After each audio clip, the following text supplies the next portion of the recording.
In 1916, my grandparents lived over in Edneyville, and they lived on a very steep land there. There was a creek came down called Cox Creek.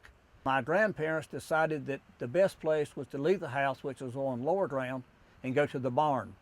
And as they were going there, my grandmother was carrying my 18-month-old aunt in the water. She was a very small woman, less than 5 foot tall. The water knocked her down, washed the baby out of her arms. My grandfather was having my Uncle Lester, my Uncle Don, my Uncle Arnold, and my dad Ray over to the barn. And my grandmother had to make a decision. Did I look for the baby or get in the barn with the rest of the kids? Because she would not have found the baby, the rushing water.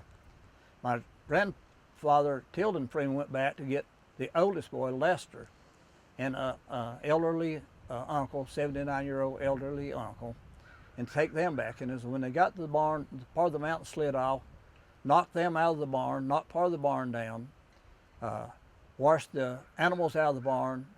My Uncle Lester, my Uncle Don, my grandfather Tilden, and the Isaac Connor, the elderly uncle, 79 years old, were knocked down.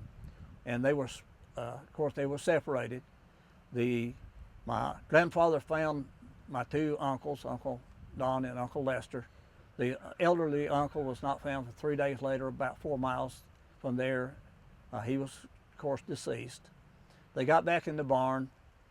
My uncle said that they vomited up black mud the rest of the night, and they decided that they would move back to the house since part of the barn had been destroyed. They found the cow and the calf, the horse, the mule was gone, the hog was found partly of him down the road. 2 days later, they found my Aunt Catherine, 18-month-old child, where Bearwater and Clear Creek Road intersects.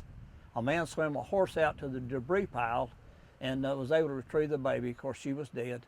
They said there was not one bruise on her, so apparently she died of drowning.